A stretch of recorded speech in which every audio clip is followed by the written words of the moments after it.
بسم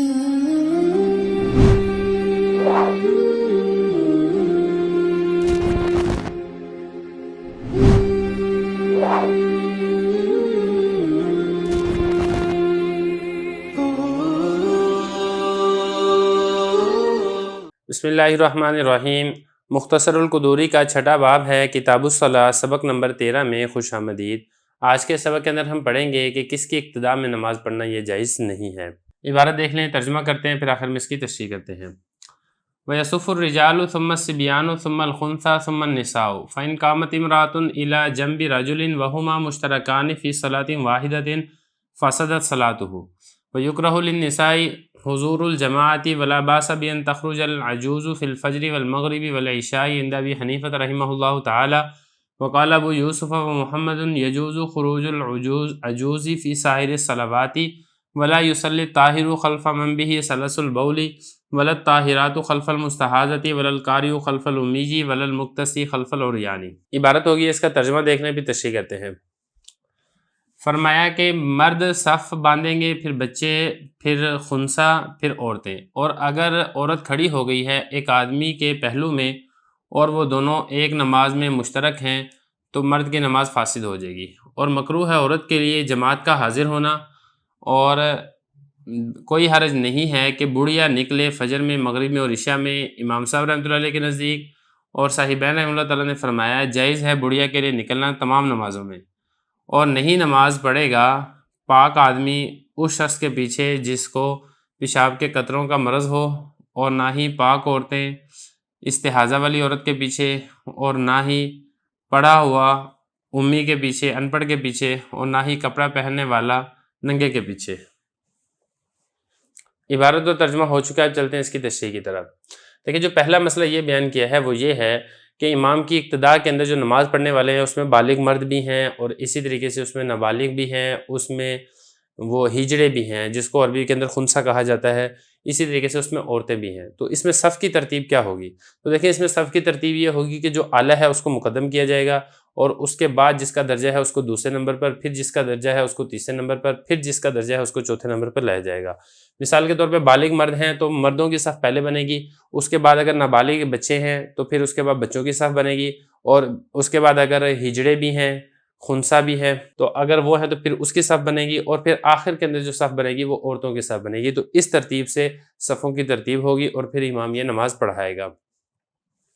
یہ فرمایا کہ مردوں کی صف پہلے بنے گی، پھر بچوں کی، اور تیسرے نمبر پر ہجڑوں کی، اور چوتھے نمبر پر عورتوں کی۔ اس کے بعد اگلا مسئلہ ہے مسئلہ محاذات۔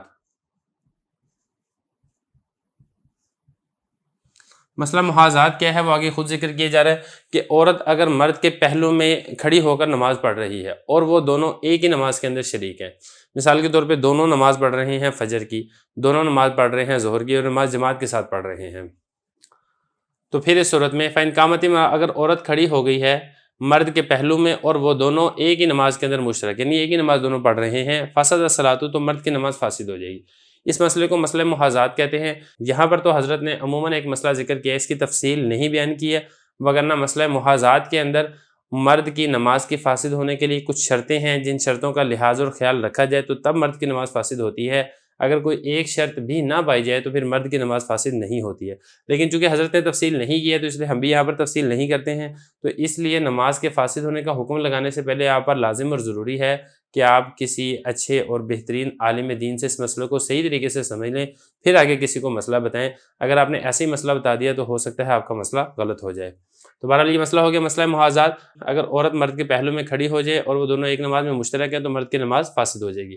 اس کے بعد اگلا مسئلہ یہ ہے کہ عورتوں کے لیے مکروہ ہے جماعت میں حاضر ہونا۔ جو مردوں کی جماعت کے ساتھ نماز پڑھتے ہیں مرد مسجد میں، عورتوں کے لیے جماعت میں جا کے شریک ہونا اور جماعت کے ساتھ نماز پڑھنا مردوں کے پیچھے، یہ ناپسندیدہ ہے۔ اگرچہ یہ نبی کریم صلی اللہ علیہ وسلم کے زمانے کے اندر جماعت کے ساتھ نمازیں پڑھی جاتی تھی، لیکن اب چونکہ فتنے کا دور ہے اور عورت کے باہر نکلنے کے اندر بہت سے مسائل اور پریشانیوں کا سامنا کرنا پڑ سکتا ہے، اس لیے عورتوں کے لیے حکم یہ ہے کہ وہ اپنے گھروں کے اندر نماز پڑھیں، اور اسی کی حدیث مبارک کے اندر بھی تاکید کی گئی ہے۔ تو یہ فرمایا کہ عورتیں اگر مردوں کے ساتھ جماعت کے ساتھ نماز پڑھیں تو یہ مکروہ ہے۔ البتہ اس میں یہ ہے کہ اگر ایک بوڑھی عورت ہے، ایسی بوڑھی عورت ہے کہ جس کی طرف کسی کو شہوت اور کسی کو میلان نہیں ہو سکتا، تو امام صاحب رحمۃ اللہ علیہ کے نزدیک اگر وہ فجر میں آ جاتی ہے، مغرب میں آ جاتی ہے، عشاء میں آ جاتی ہے، تو امام صاحب رحمۃ اللہ علیہ کے نزدیک جائز ہے۔ ان 3 نمازوں کا ذکر اس لیے کیا ہے کیونکہ اس میں اندھیرا چھایا ہوتا ہے، فجر ہے تو اس میں بھی اندھیرا ہوتا ہے، مغرب میں اس وقت بھی اندھیرا ہو جاتا ہے، اور عشاء کی نماز تو ہوتی ہی مکمل اندھیرے میں۔ تو ایک تو وہ ویسے ہی بڑھیا ہے، اور دوسرا یہ کہ اندھیرا بھی ہے تو کوئی اس کو صحیح طریقے سے دیکھ بھی نہیں سکے گا، اور کسی کا اس کی طرف ملان بھی نہیں ہوگا۔ تو فرمایا امام صاحب رحمۃ اللہ علیہ نے کہ ولا باسا، کوئی حرج نہیں ہے کہ بڑھیا عورت اگر فجر، مغرب اور عشاء میں جماعت کے ساتھ آ کر نماز پڑھتی ہے، جبکہ صاحبین فرماتے ہیں کہ بڑھیا عورت صرف یہ 3 نمازوں میں نہیں بلکہ ساری نمازوں میں آ جائے تو وہ آگے جماعت کے ساتھ نماز پڑھ سکتی ہے۔ وقال ابو یوسف و محمد یجوز خروج العجوز، عجوز یعنی بڑھیا عورت کے لیے جائز ہے نکلنا ساری نمازوں کے لیے، فجر، ظہر، عصر، مغرب، عشاء، کوئی حرج کی بات نہیں ہے۔ لیکن اس میں بھی یہی ہے کہ بڑھیا عورت کے لیے بھی بہتر اور پسندیدہ یہی ہے کہ وہ گھر کے اندر، اپنے گھر کے اندر نماز پڑھے، وہ جا کے جماعت کے اندر شریک نہ ہو۔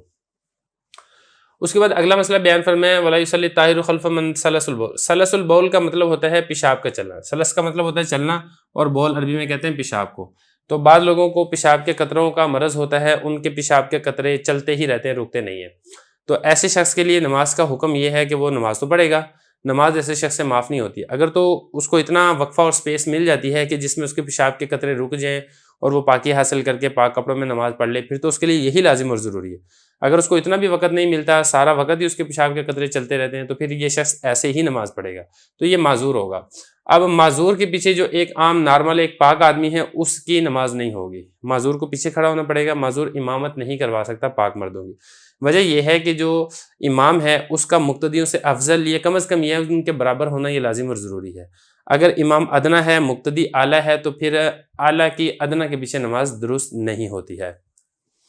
تو پہلا مسئلہ یہ میں نے فرمایا کہ جو پاک ہے، پاک مرد ہے، اس کی پیشاب کے قطروں والوں کے پیچھے نماز نہیں ہوگی، اور اسی طریقے سے طاہرہ پاک عورت کی نماز استحاضہ والی عورت کے پیچھے۔ دیکھیں، ایک ہوتا ہے حیض، حیض میں تو عورت سے ویسی نماز معاف ہے۔ دوسرا یہ ہے کہ حیض کے علاوہ بھی بعض اوقات عورتوں کو خون جاری رہتا ہے، ایسے خون کو استحاضہ کہتے ہیں، اور ایسی عورت کو جس کا حیض کے علاوہ بھی خون جاری رہے یا حیض سے خون بڑھ جائے اس کو مستحاضہ کہا جاتا ہے۔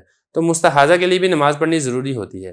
تو لیکن ایک طرف ایک پاک عورت ہے جس کو استحاضہ والا بیماری نہیں ہے، اور دوسری طرف یہ استحاضہ والی عورت ہے، تو استحاضہ والی عورت یہ امامت نہیں کروا سکتی پاک عورت کو، پاک عورت کی نماز اس استحاضہ والی عورت کے پیچھے نہیں ہوگی۔